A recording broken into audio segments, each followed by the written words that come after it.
But anyhow, I really want to thank you for all being here because you guys make the community, and you are the source of energy for what's going to happen. Okay. So if there are no further questions, I'm going to ask Heather to begin. Everybody know Heather? Everybody, she's the head of the hardworking head, leader of Hawaii Health and Harm Reduction Center. And it's an important organization because you guys have seen in the news about overdose, drug overdose, and opioid overdose. And Heather's group is really in the forefront of the response to it. And I was very moved by the fact that, did your training program start already? Yes. In fact, we have 2 weeks left of the mindful self-compassion. Yeah. Good. You can tell us about that too. Anyway, Heather is a hardworking person, and we should welcome her and appreciate her for her energy. Okay? Thank you so much, Jimmy. I appreciate being here. I've been trying to come to a Mindful Hawaii, I think since we first met, which I'm guessing is about 5 years ago now. So I'm sad that it took me this long, but it's really great to be here. As Jimmy said, my name is Heather, and I'm a licensed clinical social worker, and I'm really blessed to run the Hawaii Health and Harm Reduction Center. So Jimmy asked me to share a bit about that, but then I'm going to talk more probably about mindful self-compassion, which is this is actually the 20th year of this evidence-based effort to really cultivate self-compassion. So I'm going to share just a little bit about my own journey, and I'm really excited that in 2 weeks I will finally finish the criteria to be the first trained teacher in Hawaii for mindful self-compassion, and it's been an incredible journey, and will continue to be one. So how many of you have heard of the Hawaii Health and Harm Reduction Center? If you have, I'm really glad Nikos has, since Nikos has been with us. Actually, this is your 5th year. Yes, in you're September, fine. Yeah.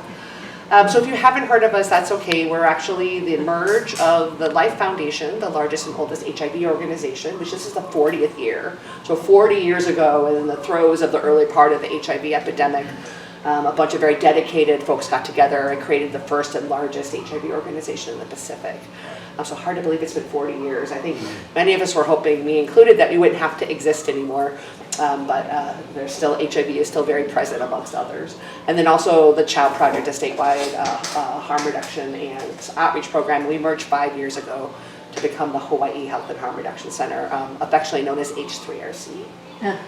So, because it's a mouthful, but we work at the intersection of the criminal legal system, substance use, mental health, chronic diseases like HIV, homelessness. And so you can imagine that a lot of our folks have a lot of suffering that goes on. And so part of what you'll hear, or part of my story, and I think that Nikos' support as well, is how we've developed wellness and mindfulness within our agency. Because my real hope is to create a sanctuary for these incredible people that go out there every day on the street and work with people that really are struggling and suffering, whether, again, it's from substance use, mental health, homelessness, chronic diseases, or other kind of what we call social determinants of health. So we have 6 core values that we really build our agency and our response upon. And forgive me, I know all 6 by heart. I don't know all the definitions. So the first is harm reduction. And so if you're curious about how we define that, is a non-judgmental approach to public health that meets people where they are, celebrates positive change, with the goal of minimizing harms that might pose adverse social and health outcomes. It's basically a fancy way of saying that we will work with anybody, no matter where they are, as long as there's no safety or violence involved. We'll work with anybody, regardless of where they are and there. So we don't, for example, we work with people who actively use substances. We work with people that maybe aren't ready to take their medications for their mental health, things like that. Number 2 is respect. And we define that as the honor and dignity of others by recognizing differences and fostering peaceful coexistence. So Susan, really excited to see this because we need more dialogue, right, with that respectful, to really bridge any areas that we, and really grateful to see Susan. Susan and I are both trained mindful forgiveness trainers as well. It's nice to see you. Advocacy, and actually Nikos spearheads our advocacy efforts. We have an uncompromising dedication to eliminating the stigmas and systemic injustices impacting the communities we serve. So as you can imagine, just the groups I've mentioned, why we don't turn anyone away. We specifically highlight and have services and hire people from the Native Hawaiian communities, the lesbian, gay, bisexual, transgender communities, and people impacted by substance use, homelessness, and the other issues that I mentioned. So advocating for communities and respect and compassion within the way, and I mean, just you can see in our community how we're struggling with houselessness, and what does a compassionate response look like.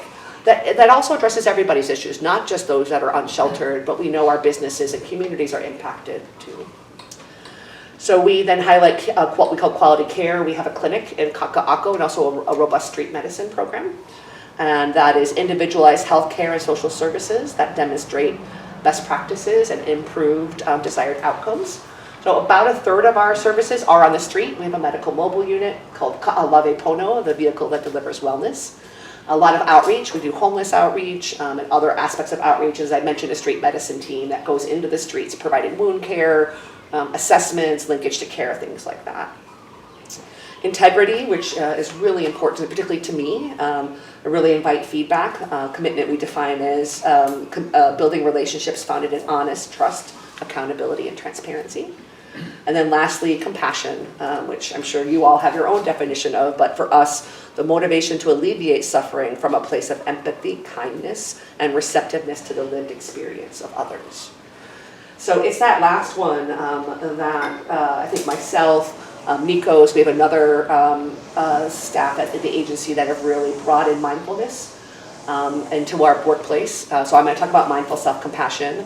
Nikos, do you mind just sharing what the meditation class that you were doing at H3RC? The meditation settings that you were doing, yeah? The meditation class I was doing and no longer am doing because of scheduling was just silent meditation, brief mindfulness meditation with basic instructions, you know, a little bit of sensory awareness to begin, and then kind of a little bit of guiding, but it was mostly silent.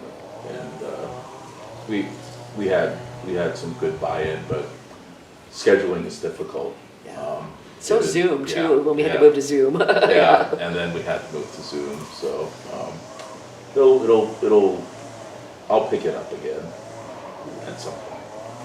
But one thing that that's really important to me, and Nikos knows this, is focusing on, again, that wellness aspect. I love the word sanctuary. Like, what can we do as leadership, or those that stay in the office in the air conditioning all day, to create a sanctuary for these folks that go out into the community and try to link people to housing, link people to mental health and substance use resources, and to see this trauma, because we see a lot of vicarious trauma in the staff, a lot of compassion fatigue.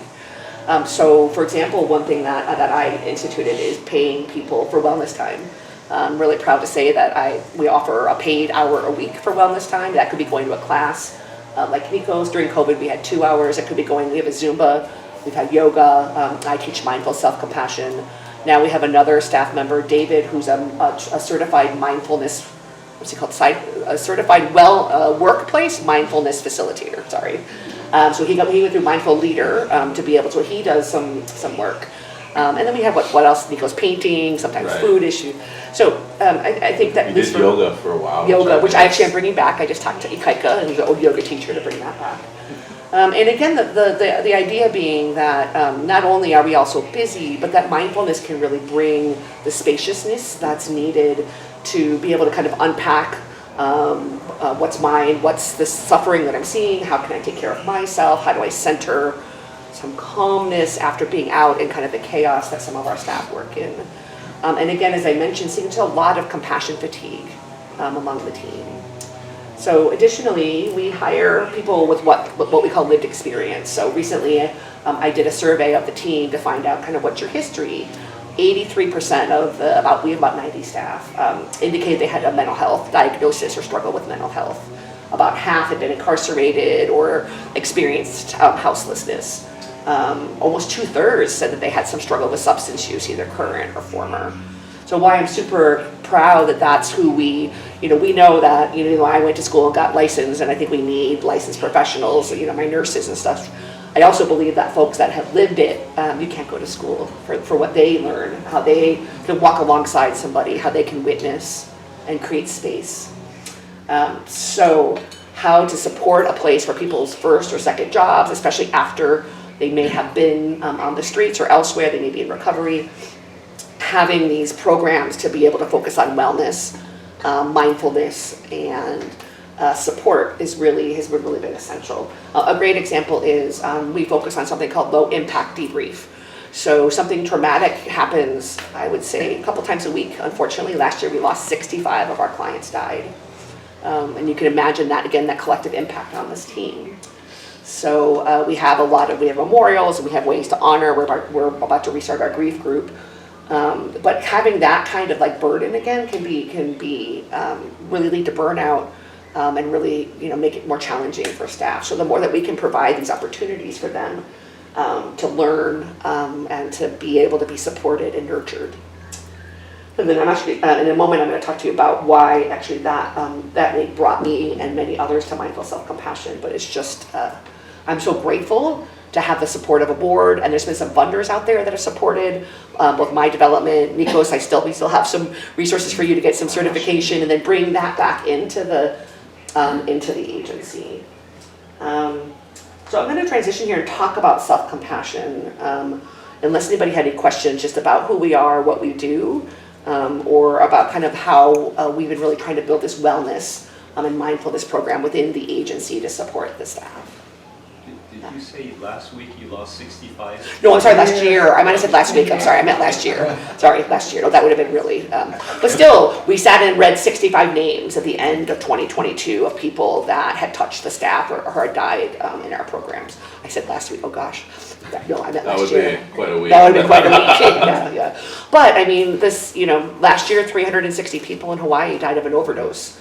So, Jimmy mentioned that piece, and many of those were impacted in our program. And so, we see whether it's people dying of HIV, because we're the main HIV organization for the islands, or whether it's overdose, we just see that impact a lot. So thanks for clarifying that it was not 65 in 1 week.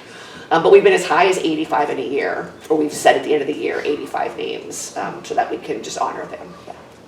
Yes, I was going to ask the same question, but I have a second question Sure, on yeah.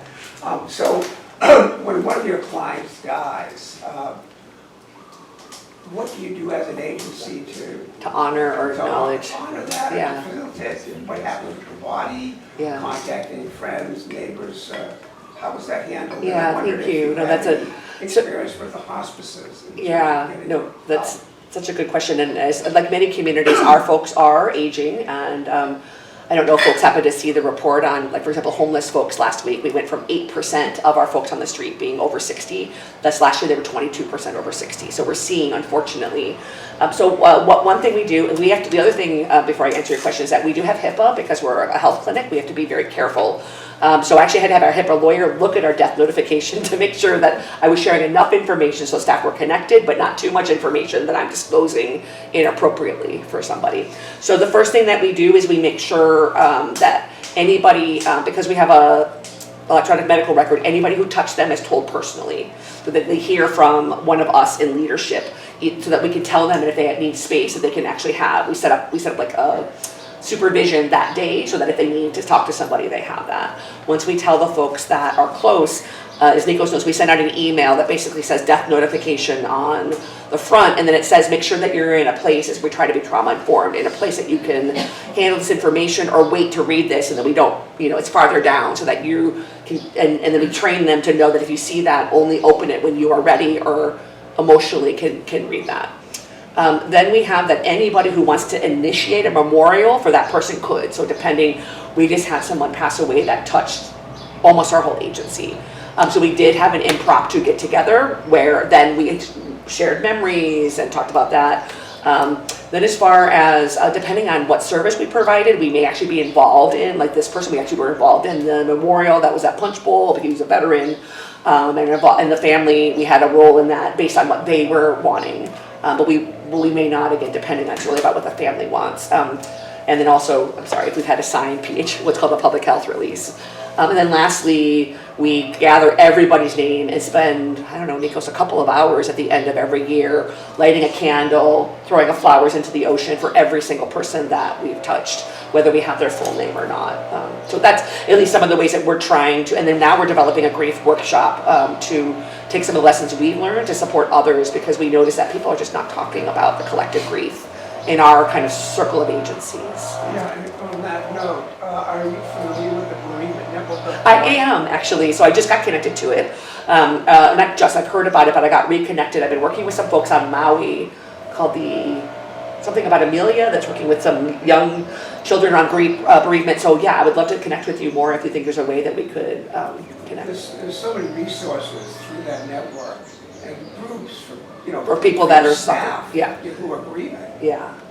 No, I appreciate that, because I think if we don't address the collective grief in our staff, that it's not only I feel like it's not good practice or ethical practice, but it's not at least a burnout, and folks really struggling, especially when they have the kind of losses that we have. Some folks also determine that this work, at least frontline work, is not for them, and they move into administration because it's a lot to. Especially this one case manager I was just talking with the other day, he's had 7 clients die in the past 6 months, and then he's young case worker, and that's a lot. And he never had a death prior that was that close. So thank you for bringing that up.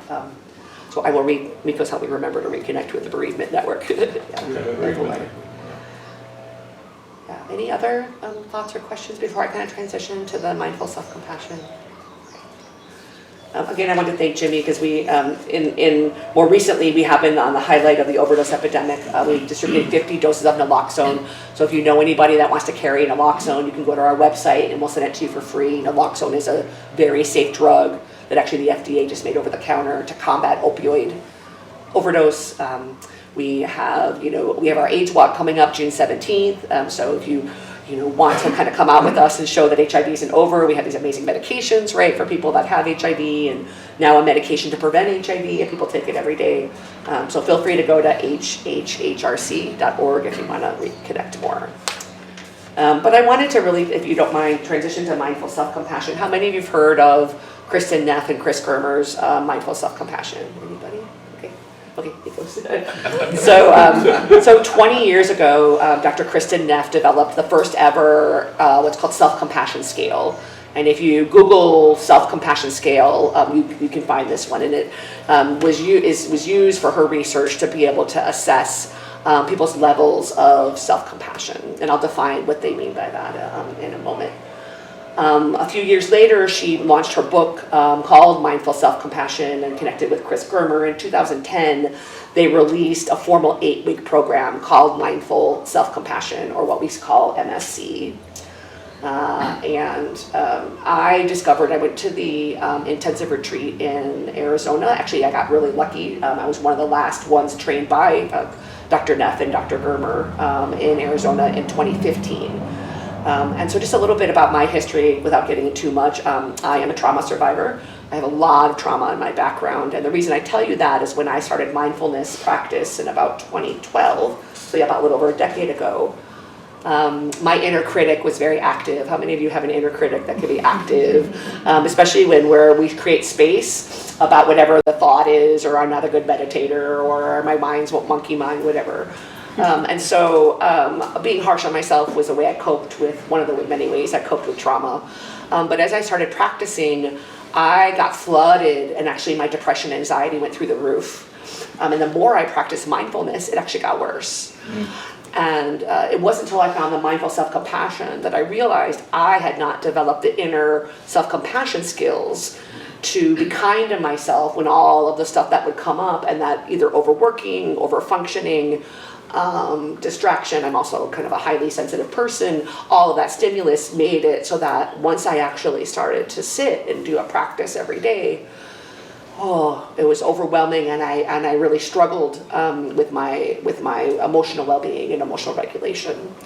Once I got through mindful self-compassion, I have to say it changed my life. Still changes my life to this day, and that's when I decided to start the pathway to become a teacher, and really proud to say that in about 3 weeks, actually a little less than that at this point. I'll be applying for trained teacher status, and at least at this point, I'm the only trained teacher in Hawaii, and hope to find many more because not to be but I've drinking the Kool-Aid on this. I am really a believer. I'm sorry, it's probably inappropriate, but I really believe in this this work. So let me just talk to you about a little bit about what the research says about mindful self-compassion, what the course is, and then I'm going to read us through, if it's okay, one of the core meditations of the mindful self-compassion course. So first of all, let me just break down the 3 components of mindful self-compassion. So the first one is mindfulness versus over-identification. So I think most of you are here because you really have found the role of mindfulness yourselves to help be aware and bring hopefully kindness awareness to the present moment. So in mindful self-compassion, the idea is we all suffer, and we know obviously some resistance to that suffering can make it worse, but that if we know that we're suffering, we could then bring some compassion to ourselves and others. And so having that mindfulness is allowing us to be mindful, aware, but without grasping, holding on to, striving. In fact, one of the mantras of mindful self-compassion is says, if it's work, it's not self-compassion. Because then if you're striving and grasping too much, then really how can we make self-compassion an easier practice? That's not something we have to get perfect or right. And that's the irony is when I went through the course, whenever I struggled, the answer always was, well, could you bring some compassion to that? Could you bring some self-compassion to that? So that's number 1. Number 2, I think, is the part that resonates the most with me and many of the folks is what's called common humanity. So that idea that we all suffer, and that if we have whatever 7+ billion people right now, that most likely whatever we're suffering with, there's 500 million people also suffering with that at that same moment as we are. And that by having the common humanity instead of isolation, because I don't know about you all, but when I'm struggling, especially with shame or some of the more difficult emotions, isolation perpetuates that. So mindful self-compassion says that if we can connect with each other, and that's what the meditation I'll be doing, and remember that we're just part of a much larger world where suffering and imperfection is part of the human experience, that maybe we can get some perspective so that we're not kind of super tight around, and I'll give you an example in a moment. And then lastly is, can we cultivate that kind, loving awareness and presence for ourselves? And you'll see one of the ways I do it now without even meaning to is through what MSC calls a soothing or supportive touch. That I've been kind of generating and over time trying to have this be a way that I can take care of myself. Let's say Nikos and I are talking and I'm hooked with something that he's saying, or I got some emotions. This is my way of just being like, oh yeah, there was a little bit of feeling. Let me just settle back down and see if I can be open. I'm not saying that happens with you, Nikos, but as an example. So how many of you, despite practicing and trying to be spacious, ever get irritable when you're driving around this beautiful island of Oahu? All right. Just today. Just today, maybe getting here. Yeah. So an example for me of how I might use mindful self-compassion in exactly that, way is, so the first is like that tightness, right? I'm feeling the tightness on the steering wheel or the tightness of the shoulders. I don't know how you all feel it, or something comes out of my mouth that if somebody heard, I would be so embarrassed, right? Because I want to be a compassionate, kind being, and I just said something I would never say in public, right? Whatever the sign is, I'm hooked. I'm suffering. I'm angry. I'm anxious. I'm whatever. Okay, then I breathe and go, oh my gosh, look around. Look how many people are probably feeling the suffering of driving on the H1 or the H3 right now. I'm not alone, and that maybe probably driving on this island is one of the number 1 frustrations that many people have. I'm not alone. So the number 3 I say is, oh Heather, you've had a long day, or you had it's hard, you didn't sleep well. It makes so much sense that you would have these feelings. And then can I get to myself of like, oh honey, it's totally okay that you just said that word or that you got anxious, and can we create some space here because you got probably another 20 minutes of being in this traffic, and either you can be anxious and angry the whole time, or you can try to have some compassion for yourself and see if maybe there's a little bit more space. So one of my favorite moments with someone recently is where I said, well, to you, somebody cut me off and I was going through my mindful self-compassion for that. And the person said, well, in your mind, they cut you off. Maybe they were just changing lanes. I was like, maybe they were just changing lanes and not even realizing my own experience, and that I felt it as a cutoff. So that to me is a really simple, but one that I actually use probably more and more every day. So mindful self-compassion, they call it a self-compassion break, where you just do those 3 components. You're like, oh, here's a moment of suffering for me.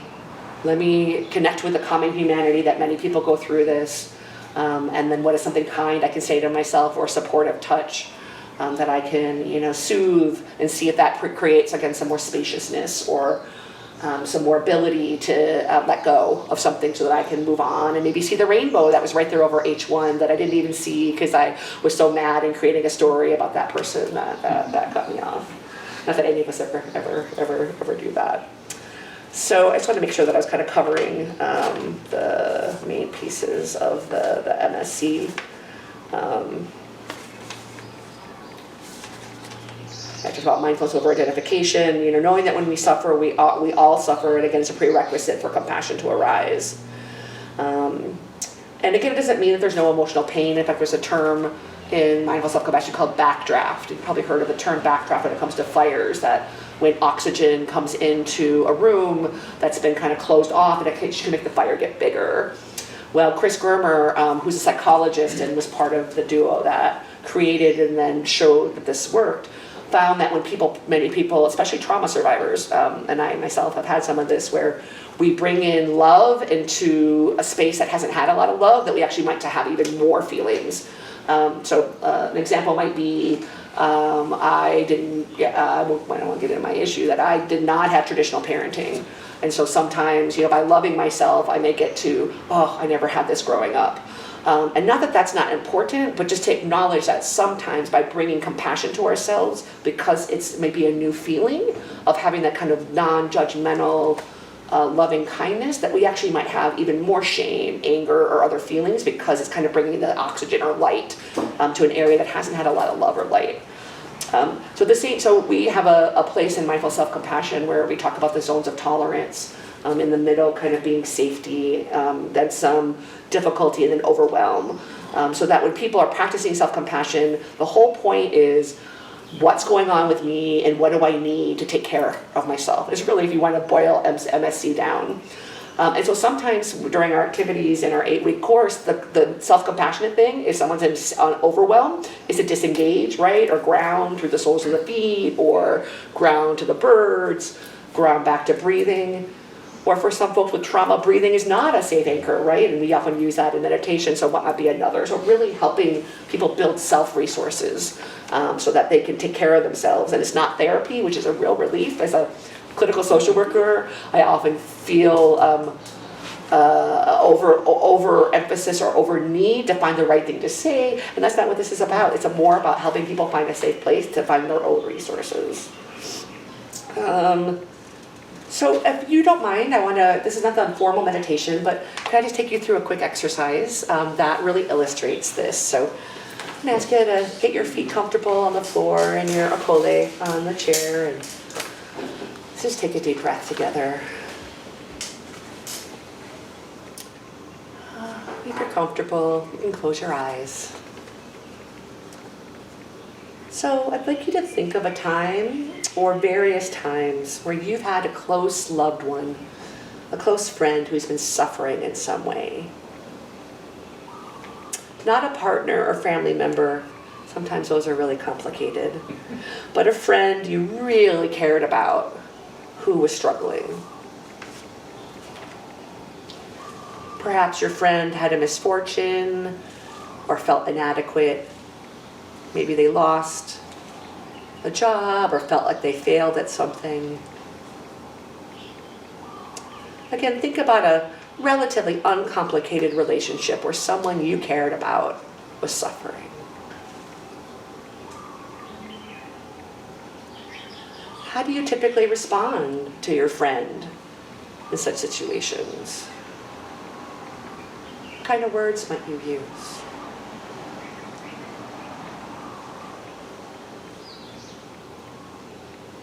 What tone may you use?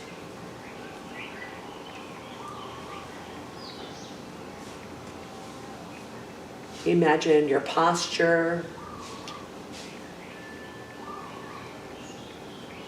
the nonverbal gestures, eye contact or nodding you may use.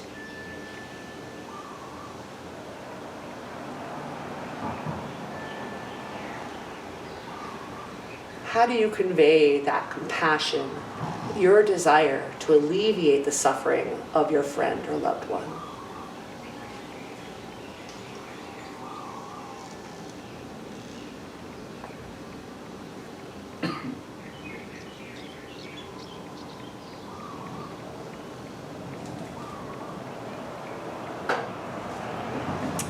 And just taking a moment to get the feeling for what you may be saying, how you say it. And again, your nonverbals.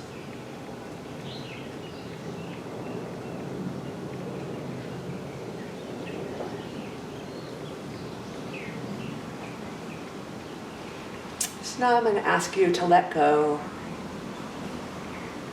of that image of you providing compassion to someone you care about during their moment of suffering.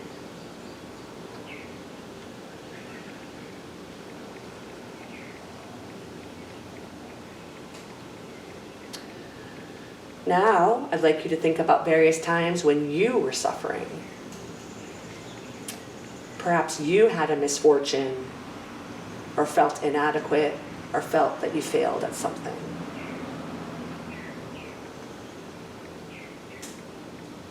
How did you typically respond to yourself in these situations?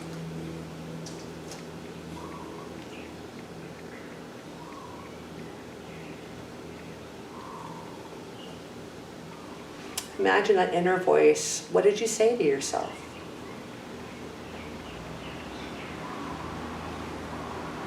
What tone did you use?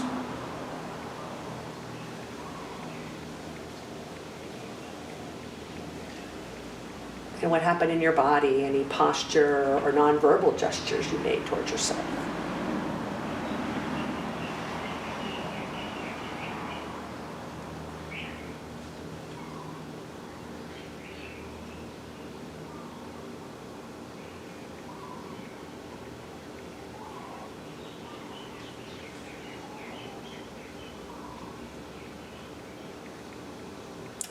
Now, letting go and sitting comfortably,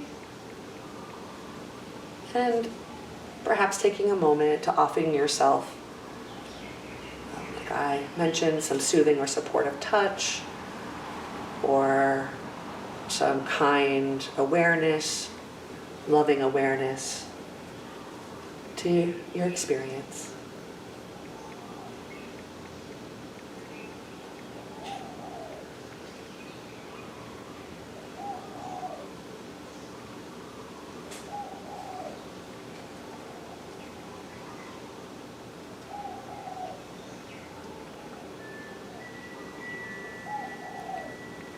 And as you deepen your breathing, noticing how your breath nourishes you as you inhale, and perhaps soothes your body as you exhale.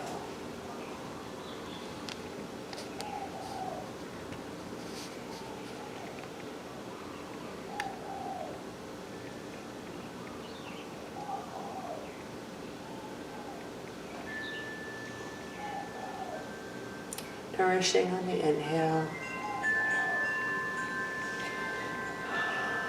and soothing on the exhale.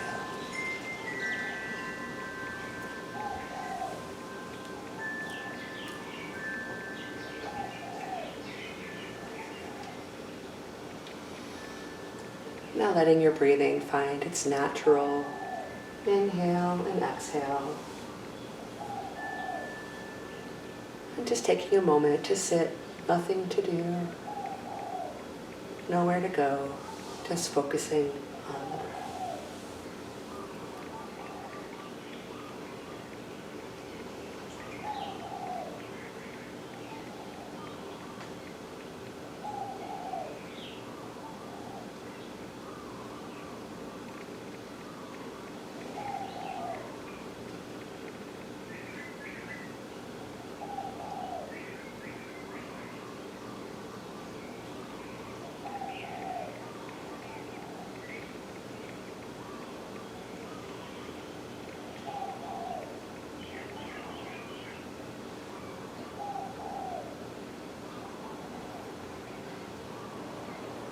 And now just transition out of this short activity.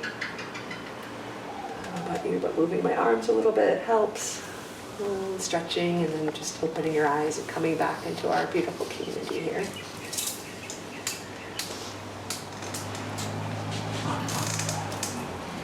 So I'd love to hear from when thinking about how you are to a loved one, what came up for folks as far as what did you do to show compassion to your loved one that was suffering? What were the qualities of your voice or your body? Yes. Listen. Listen. So can I just probe? So I was curious, how was it for you when you were suffering? What did your voice and how did you respond to yourself? Was there any difference, I guess is what I'm getting at. Well, I may not initially listen. I may beat myself up, or I may judge myself, feel guilty, but then it's a matter of being with that, and which is self-compassion. Right, itself, right. Just being with it, and I'm just resting into the breath. I love that. So it's just what I heard you say was that you're able to really listen for others, and you are for yourself after a little bit of the inner critic gets in, and then you're able to kind of realize that, turn towards it, allow it, and then just have good thinking. Anybody else had differences between how you can cultivate compassion for others compared to how you might cultivate your struggle for compassion for yourself? I just had a thought about that. I think the more compassion you give, I think the more compassion you have for yourself. Yes. Yeah. I had a good high school friend who went through a series of medical problems that were just devastating. He got the last few years of his life, he couldn't even eat. He was looking forward to therapy that would make him eat, but his wife knew that wasn't going to happen, right? And so at the end there, I organized a couple of visits with the guy, and just being with a person. Mm-hmm. I know he appreciated that deeply, and so did his wife. The passion you give comes back. It does. It does. Thank you for saying that, Roman. So I mentioned that Kristen Neff, when she published in 2003, hers was the first ever research on self-compassion. It's been 20 years. There's now over 3,000 peer-reviewed research articles on self-compassion. So being able to really identify what does help cultivate it. And you mentioned cultivating compassion for others very much helps. And also the inverse is true, that the more that we can cultivate compassion for ourselves, the more room we have to be compassionate to others, because we, at least for me, I'm able to identify if any of my own stuff is in the way of cultivate compassion for others. A quick example is that my cat's at end of life. She just hit 18 actually on Sunday, my beautiful sunshine. One of our co-workers, I don't know if you know this, Nico's, Raymond's cat got hit by a hit and run and killed it. So anyway, he found out and was having a lot of feelings, and I was compassionate with him, but I was having so much. And then I realized it was my own anticipatory grief about my own cat, and the moment I was like, oh, hey, Heather, we can get back to you later, I was so able to be more present for him, because I had been hooked because of my own worry about my own cat. And as soon as I realized that, I was able to my emotional regulation got stronger, I had more space. I later got to go home to my partner and say, I'm really scared about Sunshine dying. But in that moment, I had so much more capacity to be for him. Because I could recognize my own, where I'm just normally I would sometimes then, I don't know if I'd make it about me, but I would definitely, my own stuff would get very mixed in, and this time it was really, I could really hear and be there for him as he buried his cat. So that's just an example, but the research shows, because there's some concerns. What are some of the concerns that you might think mindful self-compassion, or I don't know about you, but I was worried that I would be selfish by focusing on myself sometimes with kind of compassion. So can you think of any concerns that you or others may have by spending time on ourselves and cultivating self-compassion?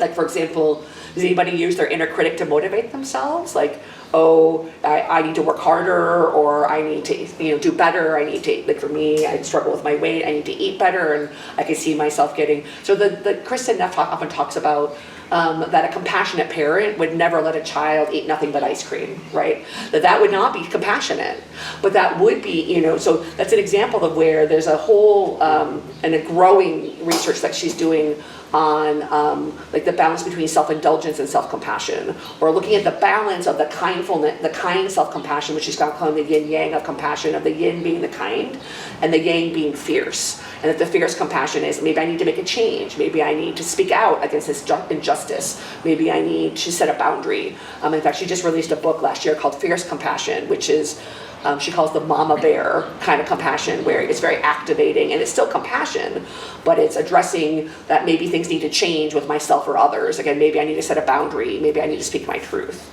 So just, I really found in Fierce Compassion, she also wrote it, well, I think it's for everybody. She wrote it as a woman for women during the Me Too movement, because there was and actually I was one of these that says, I want to be self-compassionate, but I'm also a social justice advocate, and my example for a former president could only go so far, and how could I actually, sorry, not to get into politics, but how do I both have compassion but build dialogue? And that's where kind of that fierce compassion of like, well, maybe you're taking care of yourself in order to realize what your truth is that you're going to speak out against or write an op-ed about or do whatever. Whereas I used to have a lot of shame about speaking out at times. So I just find that, again, that these levels of self-compassion, it's not all just feel good, it also could be very activating. I'm curious, anybody else willing to share a difference between your self-compassion for yourself and others? Yes, thank you. I have a question. When you show compassion, you're trying to make the other person feel comfortable. Yes. What happens when a person feels uncomfortable with you not being there? So meaning, you not being there, like in person? Not being there or whatever. Yeah. That a person there, for whatever reason, your presence or whatever makes them uncomfortable. But you're trying to show comfort. Oh, I so appreciate that. Thank you. That's such a good question. I think that's... That makes that person uncomfortable, but your whole idea of why you're showing compassion is hopefully you're providing comfort. Comfort, right, right. Hurt or whatever. But in the process of doing that, you're actually doing the reverse. Yes. Yes, that's so good. How many of you felt that situation before? I see some heads. So at least, so that actually has happened to me before. And so what I found was that if what the person wanted is not me around, then self-compassion helps me deal with my owl or my ego so that I can leave and find what else is right for them. So I don't know if that makes sense, but it's again saying that, oh, if what's really right for you is not me right now, then I'm going to take care of me so that I can get out of the way, and let's find either the person or the situation that is going to be right for you. So to me, it's again about taking care of my own self so that I get out of the way, don't take it personally, and allow that person to have access. So one example is there's a growing movement for caretakers and self-compassion, meaning that caretakers, I don't know if anybody in here is a caretaker of a loved one, but it's an incredibly tough job where you're maybe helping someone to end of life, right? Or you're their primary caretaker, and they're going to potentially go through ebb and flows of being dependent on you, maybe not wanting you in the room, having certain things they need.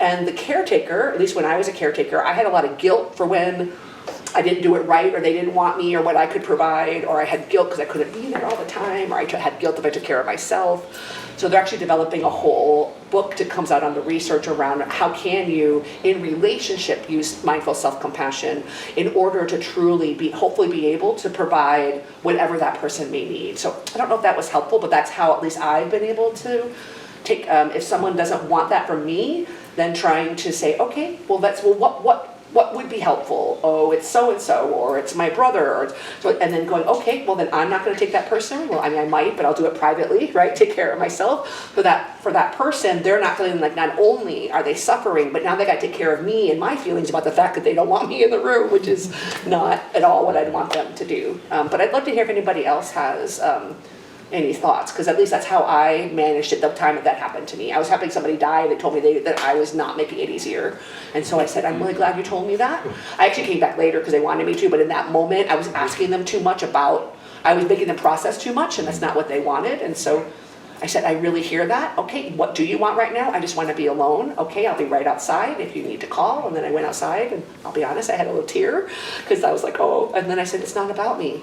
It's about what this person needs right now, and I'm so glad they told me that I was making them uncomfortable. And so I don't know if that's helpful at all, but that's at least what comes up for me. Well, sometimes elderly people, even when they're really hurting and they're elderly, they don't want to convey, They don't want to be yes, to offend somebody that took the time to be there. yes, But what you believe is, I'm there to offer compassion, but this person at that particular time just wants to be themselves. They just want Yes. their own space. yes, So how do you, now, you look at that, you don't know that. All you're thinking is, you want to express your compassion for this individual that is in pain or is in discomfort or whatever. But this person, for whatever, I saw some elderly people, maybe the way they brought up, they don't want to shame somebody. By right, telling them, especially that a person is showing compassion to you, but you don't want that right now. Right. You know, I don't know, that, to me, that it's kind of hard that, to give them permission to be honest is, yeah, especially if they don't want to offend or people don't want to be a burden or whatever the story is. Yeah. Do other folks have thoughts about that? About how to make it safe enough was what I'm hearing for someone to be able to be honest and yeah, Melanie. Usually my approach, I've been with a few dying people, is to kind of put aside that really strong desire to want to help someone feel better and just be present. Present. It's just, if we sink, what I find when I sink into that presence, then their needs do come forward Yeah. because my desire to make them feel better Right. is And that way they don't have to take care of you, right, by telling you Yeah. what you want to hear or not telling you that they don't want that right now or they just want to be quiet or they want to go to a nap or, I love that, Melanie. So you take care, and so again, that's where self-compassion, you take care of you so that you don't have an agenda, right? Or it's not about your need, that it's, and they create the space for their true need to come forward. Oh, I love that, that's, yeah. No, and I think that's, and isn't it just for I think I've helped probably 5 people die where I've been at their bedside, and just that presence sometimes is really all, they don't, no talking, no, maybe not even touch, but just that, yeah. So thank you for sharing that. So it's, again, just, I guess, taking care of ourselves the best as possible to create this space so that hopefully that person will share. Yeah, anybody else? Yeah, Susan. You know, in response to that, I take care of my 98-year-old mother, and she has Alzheimer's and she's at the plaza. But I came to realize that I was projecting myself on her. She fell and she broke her arm, you know, and then I thought, oh, that must be really painful. You don't want to tell your daughter, but you know what? I don't think she knows. See, but I'm projecting, boy, if I broke my arm. And see, what I learned was that, when I thought about that, is that the emergency room doctor said, sometimes at that age already, the pain does not, they don't Does have even that register sensor. the pain? Yeah, and so she went on, and then she fell again on her face, and you know, and she's okay. So you know what?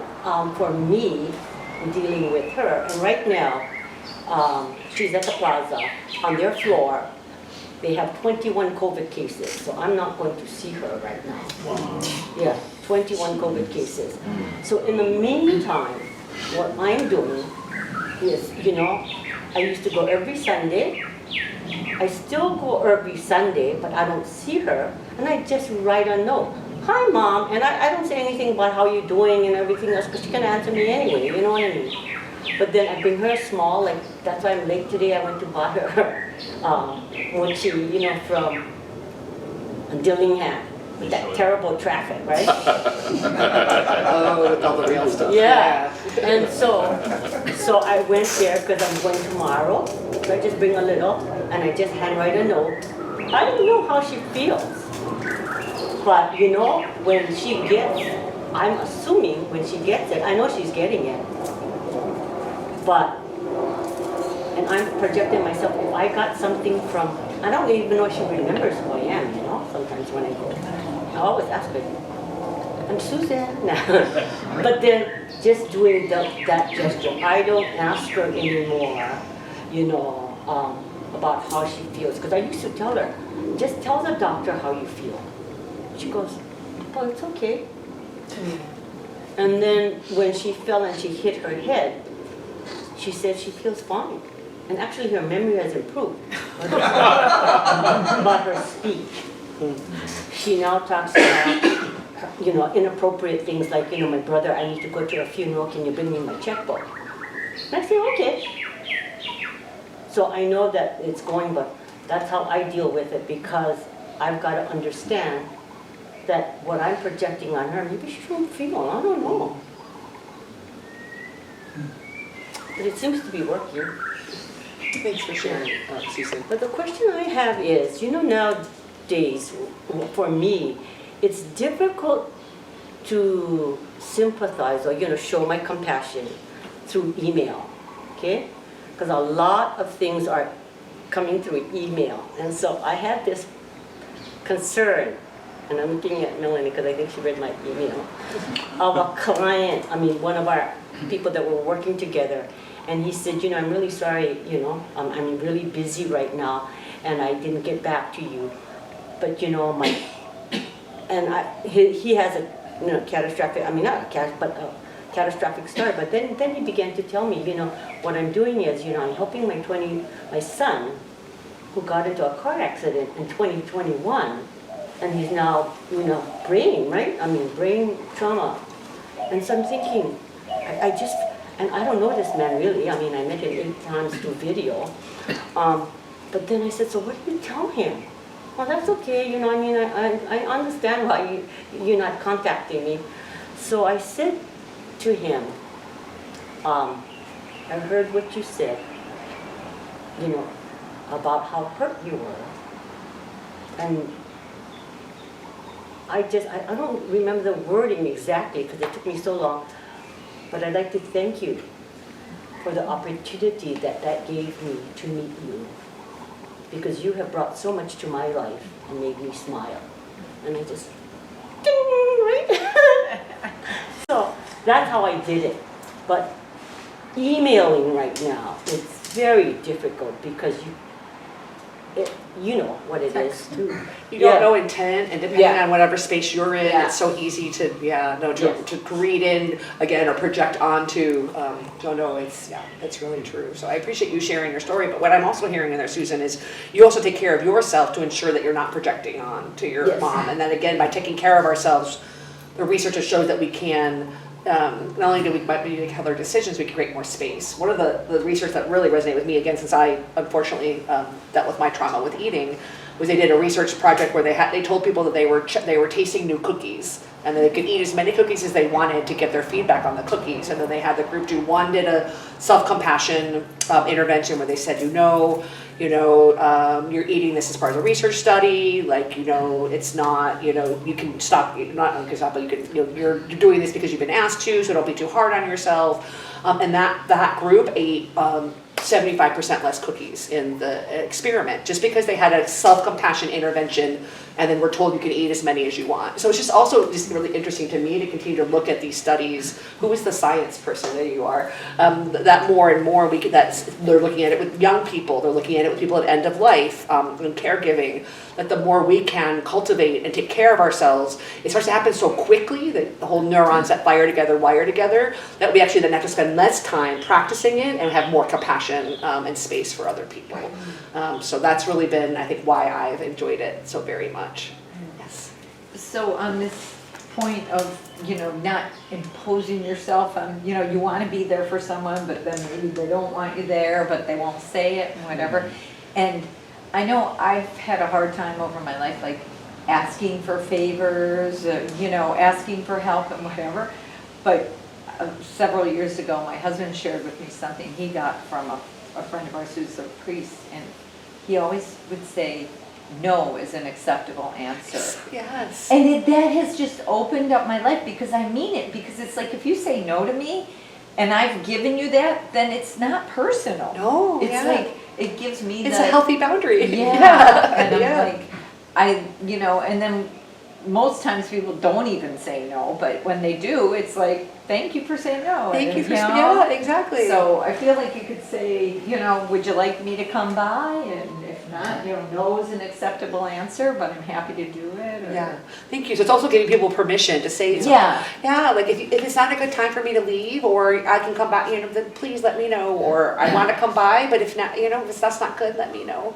But it's like self-compassion, It right, is. to say that, to say like, I'm gonna ask this, and I'm also gonna be okay, because it's not personal if And they in fact, don't want it. it's actually a compliment that you're safe enough for them to be honest with, right? Because how many Yeah. times do they give you the socially acceptable answer? Or Yeah, especially in Hawaii, yeah. yeah, It's like, I'm a recovering people pleaser. Well, as Miko's knows, I don't know how recovering I am, but I don't like my codependency. But self-compassion has allowed me to really be like, well, where do I end and where do you begin? How do I both have room for everything that's going on with you, but also take care of me, and that we can be interdependent instead of codependent. Or, yeah, and that whole thing about like the driving and stuff, I feel like when I'm alone in my car, or with my husband next to me, and I just like say, thanks a lot, something, and then my husband's like, okay, and I'm just like, I'm just like releasing. You're releasing it, and yes. I feel like it's self-compassion. It is. To allow me to use my foul mouth within Yes. the confines of my car to just It is. say, I 100% agree with and you. it's like, Who is that hurting? As I long as don't it's- feel guilty about it. As It's long like, as you're letting go and not actually harnessing more anger, then of course it's Yeah. not harming anybody. In fact, it's letting it go. yeah, I so I'm 100% gonna agree. tell him next time, Yeah. well, I'm gonna be self-compassionate Yep. about my foul mouth, and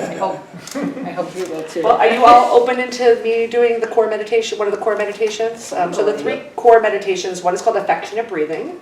We're really taking the breath and using it and creating it as a resource and anchor. And the second one is loving kindness, probably not surprising. And a big part of mindful self-compassion is creating your own loving kindness phrases. So kind of moving from, may I be happy, or may you be happy, may you be healthy, may you live with ease, to moving it to like mine is, may I accept myself, or may I let go. So, but the third one is called compassion for ourselves and others. All right, so let's just begin again by taking a few deep, relaxing breaths, feeling our feet on the floor. Really letting your breath find its own natural rhythm.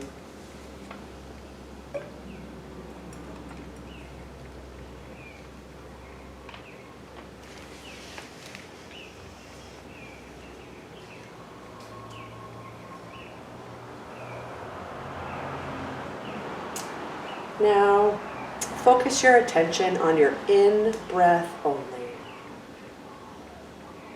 Letting yourself savor the sensation of breathing in, one breath after another.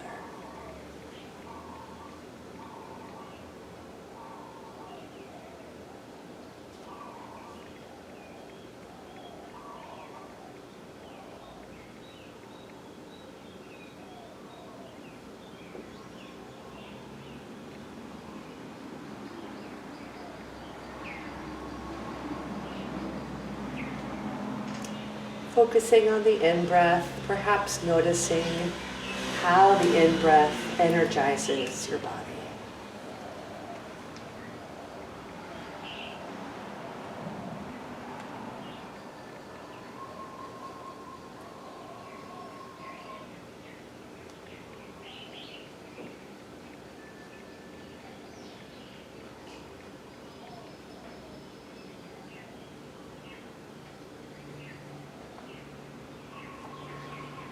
As you breathe in, breathing in kindness and compassion for yourself.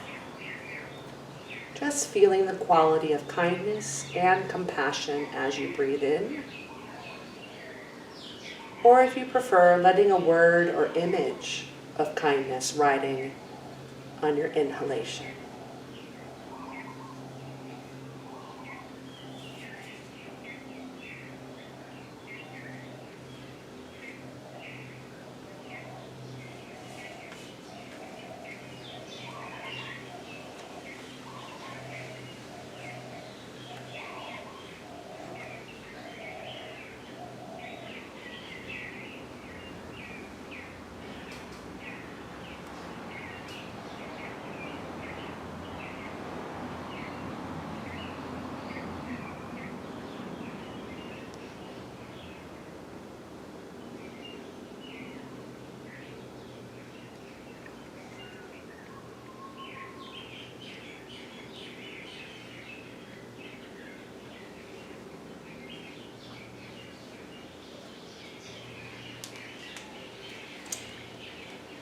Now, when you're ready, shift your focus to your out breath. Really feeling your body breathing out. Feeling the ease and relaxation of the body exhaling.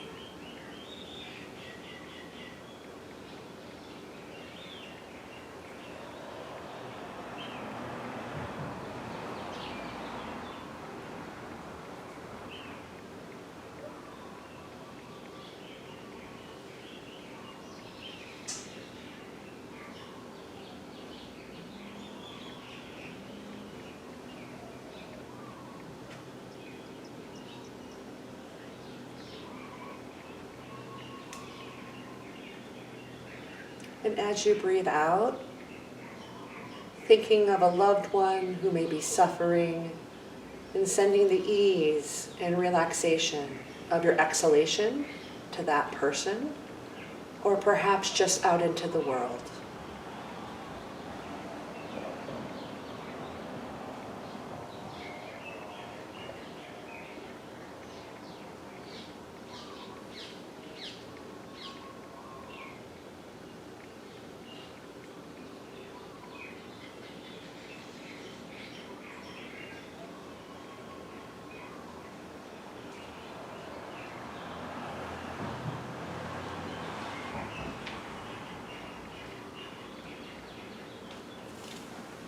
Sending out kindness and compassion to another, to the world with each out breath, one breath after another.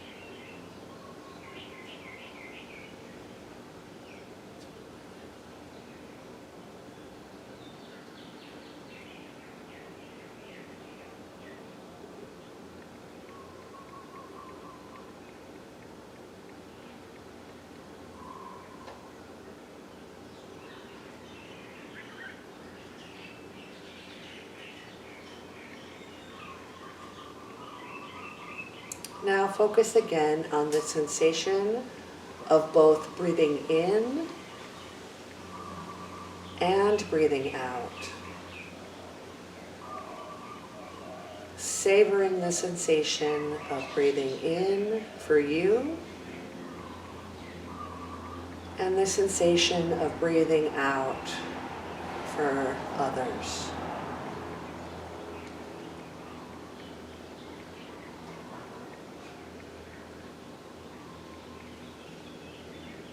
In for me, out for you. Letting the in-breath always be for yourself.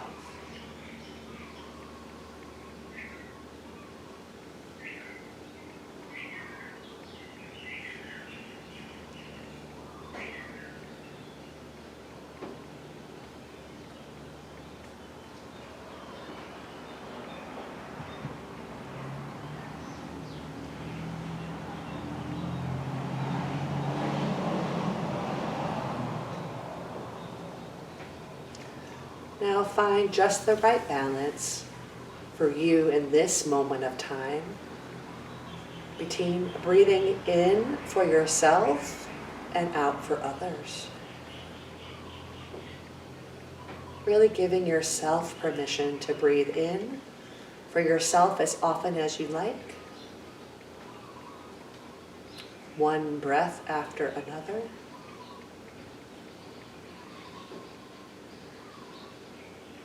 And when you feel your cup is full and you feel ready to breathe out for others.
And as the mind wanders, as it does, coming back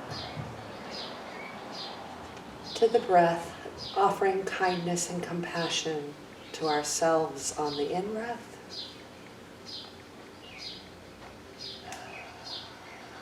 and to others on the out-breath. Letting go of any unnecessary effort, allowing this meditation to be as easy as breathing.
Allowing your breath to flow in and out like an ocean going in and out. A limitless, boundless flow. Letting yourself be a part of this limitless, boundless flow. An ocean of kindness and compassion.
And now releasing any formal practice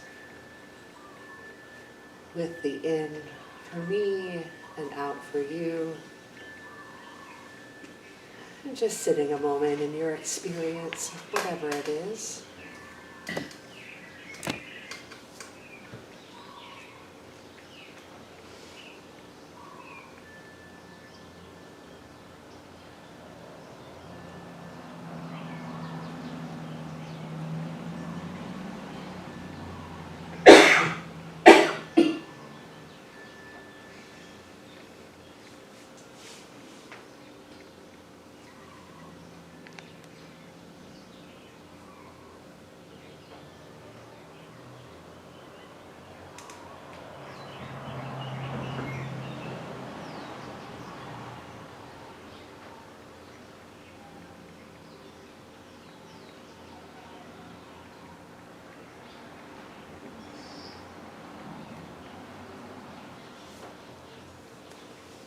And when you're ready, start to move your body, perhaps open your eyes. Oh, and come back into this beautiful community space that we have together today.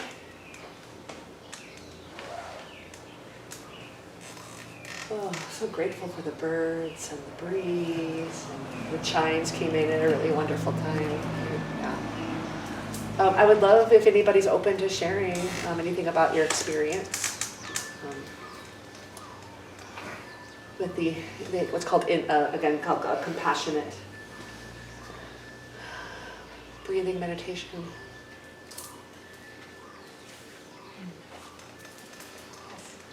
Yeah. I became aware of the idea of me and you, breathing for myself and not for the other. And yet there's only one of us. Yes. And my first teacher of mindfulness was student of mine. This goes back 30 years ago. It was a 4-day retreat. At the end of the retreat, he asked people if anybody had a near-death experience, and people started sharing them. I had never heard of it before. And I was just amazed, and something I've studied for years. And this is a book by Kenneth Ring, a psychologist from the University of Connecticut, entitled Lessons from the Light, What We Can Learn from the Near-Death Experience. And there's 8 or 9 different characteristics. And the 2 most common are loss of fear of death, and that love is the most important thing about being on the planet. And some people have a life review, and this is the point I want to raise here. And in the life review, what comes back, people report, is not major events in the life, but the interactions we have with one another.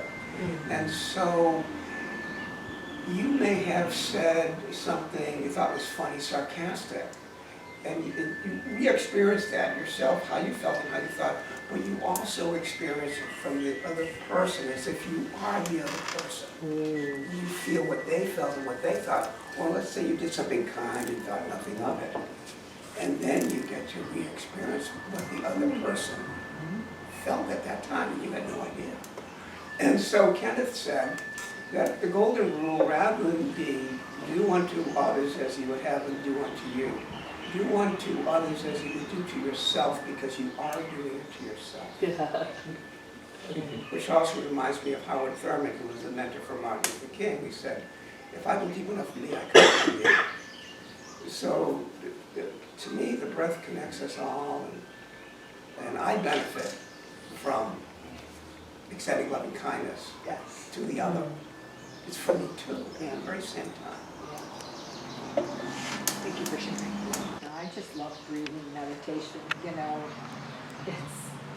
teach yoga, and there's one practice where I say, every inhale is a gift and every exhale is an offering. And then just focusing on the breath is like, if you're breathing, you're alive. And so it just makes me so happy to be focusing on my breath and knowing that I'm alive. And then the same thing, it's like, what is for me is for you. Like another meditation that we did years ago, it's a silent retreat I did, is I am one with the one is one, one with me. It just comes to that when you center yourself to experience it. Yeah. Bringing it into the day-to-day, not always quite as easy, but Right. yeah, so that was very nice, thank you. No, thank you. I'll share. I want to invite everybody, the next time you come in, if you have your shoes on, to take your shoes off. Okay. I always thought we had to take our shoes off, but Japanese people always have to take off their shoes. But you know, today what I felt, it's more than that. Yeah, try to take off your shoes. Yeah. You know what I felt? I worked in the garden all morning, on my garden, and my thighs were so sore, okay? And I cut my nails because I got mud in it, you know? But the thing is, when Jimmy talked about the molecules, The what? the molecules that we have, the energies that we have, the ground here is very, for me, very sacred. My thigh pains have gone. I could feel the tingling going down. And that's, they have this whole, I've heard, I never, about this. There's a reason why people bury themselves, because the earth energy, you surround yourself with the dirt and stuff like that, because the Mother Earth has so much positive energy. And Speaking of the earth and being buried and all that, when I go to Japan, sometimes I'm lucky because I stop by a place where you get buried. Not totally. yeah, not the kid. It's another form of being in an onsen, down in the hot bath.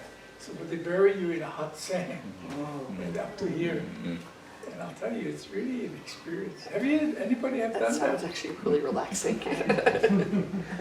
Yeah, they cover you with the hot sand. It's so relaxing. I don't know. And it's also energizing when you come out of it. And I'm going to Japan this year, and I hope I get to do that again. Of course, sitting in the onsen is going to be wonderful. And I always sit there and I think about things, but it just melts away.